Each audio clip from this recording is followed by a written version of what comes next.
Assalamualaikum warahmatullahi wabarakatuh. Kami mahasiswa Universitas Pendidikan Indonesia, Fakultas Pendidikan Matematika dan Ilmu Pengetahuan Alam, Prodi Kimia, kelompok 8, semester 3.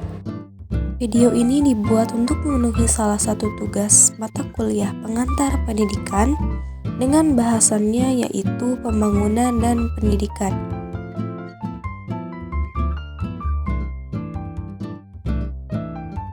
Pembangunan pada hakikatnya memiliki pengertian yaitu proses perubahan terus-menerus yang merupakan kemajuan dan perbaikan menuju ke arah tujuan yang ingin dicapai.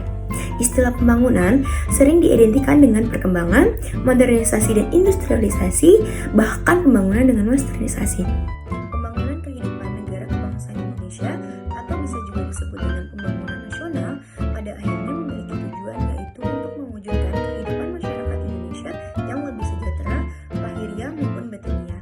Untuk mewujudkan hal tersebut, maka proses pembangunan yang dilakukan adalah pembangunan yang berkesinambungan, yaitu meliputi seluruh aspek kehidupan masyarakat, bangsa, dan negara. Berdasarkan Undang-Undang Nomor 17 Tahun 2007 tentang Rencana Pembangunan Jangka Panjang Nasional tahun 2005 sampai 2025 menetapkan bahwa visi pembangunan nasional adalah mewujudkan Indonesia yang lebih mandiri, maju, adil, serta makmur. Karakteristik pembangunan nasional Indonesia adalah sebagai berikut. A. Merupakan bentuk pengamalan Pancasila secara serasi dan kesatuan yang utuh. B. Merupakan pembangunan manusia Indonesia seutuhnya dan pembangunan masyarakat Indonesia seluruhnya. C. Dilaksanakan secara berencana, menyeluruh, terpadu, terarah, bertahap, dan berlanjut untuk memacu peningkatan kemampuan nasional. D. Pembangunan nasional Indonesia adalah pembangunan dari, oleh, dan untuk rakyat yang dilaksanakan di semua aspek kehidupan bangsa yang meliputi aspek politik, ekonomi, sosial, budaya, dan aspek pertahanan keamanan dengan senantiasa harus merupakan perwujudan wawasan Nusantara serta memperkuat ketahanan nasional. E. Trilogi pembangunan, yaitu pertumbuhan ekonomi, pemerataan, dan stabilitas nasional. Asas pembangunan nasional adalah prinsip pokok yang harus diterapkan dan dipegang teguh dalam perencanaan pelaksanaan pembangunan nasional.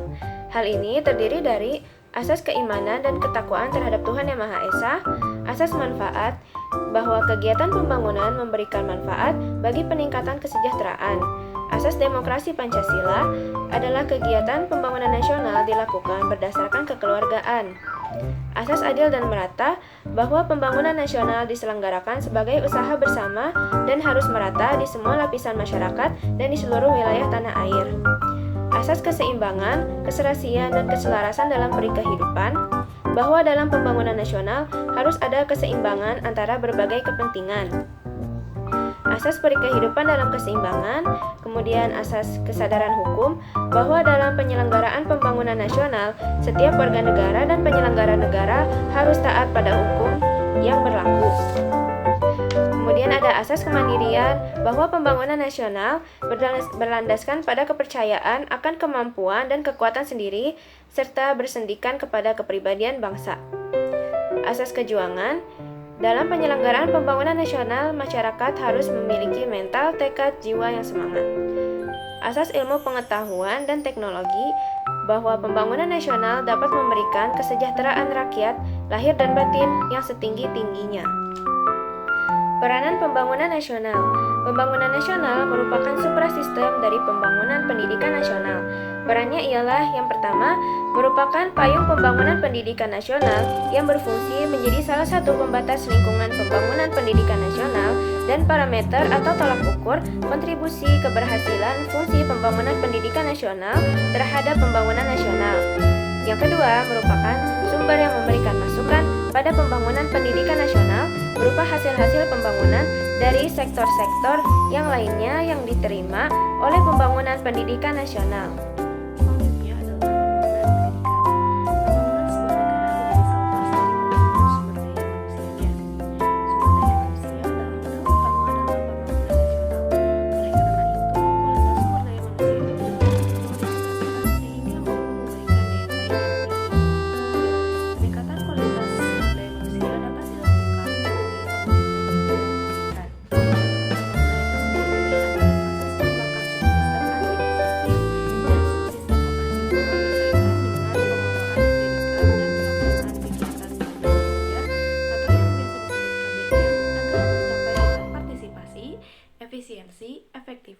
dan relevansi pendidikan yang tinggi.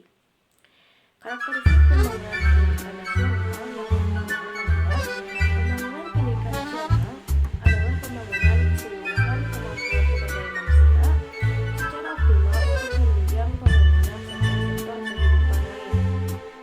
Yang kedua adalah pembangunan nasional berdasar pada pembangunan operasional dan pembangunan transformasi pengelolaan pendidikan di tingkat pusat, wilayah, sekolah, yang antara lain berupa pembangunan dalam pendidikan, tenaga pendidikan, sarana dan prasarana pendidikan. Yang ketiga, pembangunan pelayanan umum yang profesional dan memberikan kepuasan dalam hal dan bermanfaat bagi kehidupan. Yang keempat, pembangunan pendidikan memerlukan waktu panjang untuk dapat melihat hasil secara utuh. Yang kelima, menghasilkan orang-orang terdidik atau terpelajar yang diharapkan dapat berbuat untuk pembangunan nasional dalam mencapai tujuan nasional. Jadi, pembangunan pendidikan merupakan bagian yang tak terpisahkan secara keseluruhan dari pembangunan nasional bersama dengan sektor lain. Selanjutnya, mengenai peranan pendidikan dalam pembangunan yang dinyatakan oleh William F. Black dalam Towards Strategies of Education, yaitu 1. Mengembangkan teknologi baru. Hasil pendidikan adalah orang yang terdidik, sehingga mampu melakukan penelitian untuk menciptakan teknologi baru. 2. Menjadi tenaga kerja produktif dalam bidang konstruksi. Orang-orang terdidik aktif menghasilkan rancangan bangunan seperti pabrik atau perusahaan. 3. Menjadi tenaga produktif yang menghasilkan barang dan jasa, karena itu merupakan kebutuhan hidup yang diperlukan masyarakat. 4. Pelaku generasi dan penciptaan budaya. Orang-orang terdidik tidak hanya merevisi kebudayaan masa lampau, tetapi juga menciptakan pembaharuan kebudayaan. 5. Konsumen barang dan jasa. Barang dan jasa yang dihasilkan itu akan lebih banyak dikonsumsi oleh orang terdidik karena mereka lebih banyak kebutuhannya dibandingkan orang yang tidak terdidik. Lalu, ada peranan pendidikan dalam pengembangan sumber daya manusia. Ialah yang pertama, mencerdaskan kehidupan bangsa.